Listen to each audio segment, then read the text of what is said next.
some parents, the start of the relationship they have with the children is the only beautiful part of it. And in those few very awful cases, we think it can and should stay that way forever.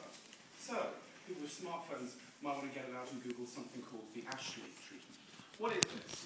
We're talking today about children born with irreversible, untreatable mental disabilities such that they never progress beyond the mental age of, say, 4 years old. Things like static encephalopathy.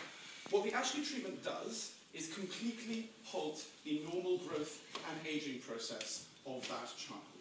So, how does that work? Firstly, there is an operation. In the case of women, they have a hysterectomy and they have their breast buds removed so their breasts don't grow. In the case of men, they get chemically castrated and then put on hormone therapy. The effect of this policy is to mean that their body stays the same age as their mind. They never grow up. This procedure has been implemented in over a dozen cases in America, New Zealand, and Canada. It's currently not used in the European Union. Now, what we're proposing today, is it clarification? Having not made an argument yet. So what is our prop? We are not going to require that all kids with a irreversible mental age of, say, 4 for the rest of their lives have this treatment. What we are going to do is make it one of the things which social services in consultation with the medical profession can require against the will of parents if necessary. The reason why we're making this a discretionary tool is because care circumstances are different, children are different, parents are different. For example, Ashley, after whom this treatment was named, had a family history of very, very large breasts. For that reason, removing the breast buds was particularly important in that case. I want to talk about two things. I want to talk about why this is really the best thing you can do for that child.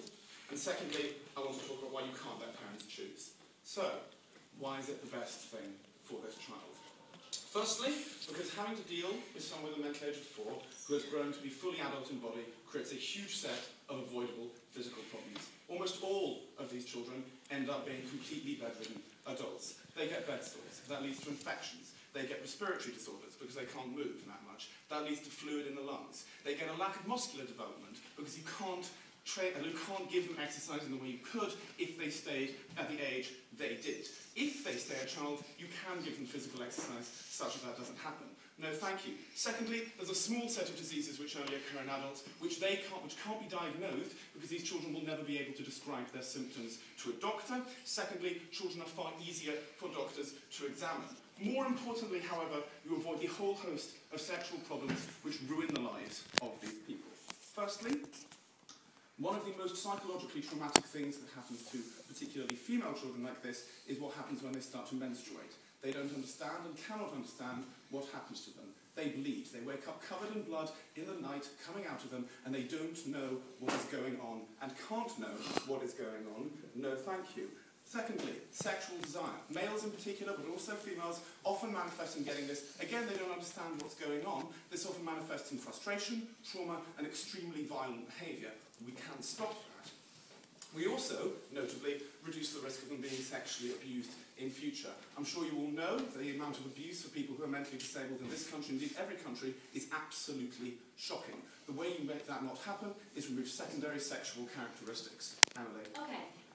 Given that in almost half of the cases in the United States, this hasn't actually medically succeeded in stopping any of the problems that you indicate, and in one case actually led to the early death of one of the individuals who went through this, does that at all impact your case, the facts? I'm going to call a lie on that, because I googled this quite a lot. So that's just not true, and I'm not answering that question, because you're making that up. So, I'm sorry, I did Google this for quite a while. No one's died, and it does work. A hysterectomy is a fairly easy operation, so is removing breast buds. Hormone therapy doesn't kill people. Right, what else do? You remove the risk of pregnancy. Again, when people with a mental age of 4 become pregnant, that is an extremely psychologically traumatic thing that happens to them. That moves on to a huge set of psychological harms which are avoidable. Right? Firstly, when these children have become fully grown but remain children in mind, they often have to be physically restrained in a way they would not have to be if they stayed child size. That's often 24 hours a day. That is extremely dehumanizing. Secondly, can't actually read my notes here. Right. Secondly, there is the question of how they relate to their family. Right? This is not a problem of money or lack of support. Looking after a child the size of a man is unbelievably stressful and difficult in terms of how easy it is to feed them, how easy it is to clean them, how easy it is to play with them. you get the problem of families either not being able to cope with it, no matter how much they love their child, or, what is worse, resenting their child.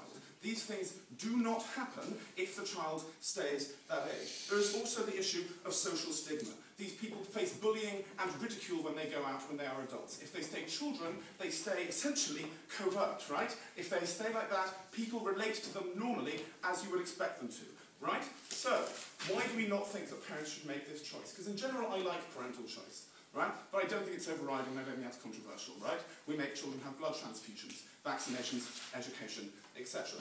We say there's a sort of dual criterion for we don't let parents decide. One, when there's a fundamental interest of the child at stake, right?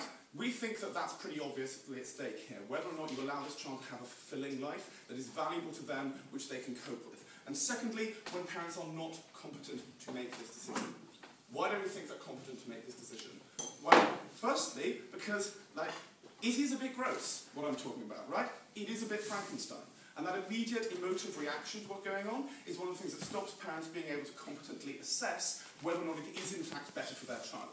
More generally though, having a child like this is so radically different from any other experience or expectation you might have had of being a parent that all the normal reasons we might think to trust you as a parent, you know what this is like, you've prepared for this, you know what normal children are like, because these children are not and cannot be normal, right? But they can have a fulfilling life. But basically our contention is that this decision is not the sort of ethical decision about, say, the child's what sort of school they go to, that sort of thing. This is a medical decision about the best way to make sure that this child has a fulfilling and valuable life. These children are going to stay for forever in mind, and you can make sure that given that, they have a life which is at least, in some small way, valuable to them. We will point out that for them, that achievement is brilliant, right? It is not enough to dismiss that as unimportant. Removing these physical, sexual, and psychological risks are incredibly important in the case of these extremely vulnerable citizens. I'm very happy to propose this motion.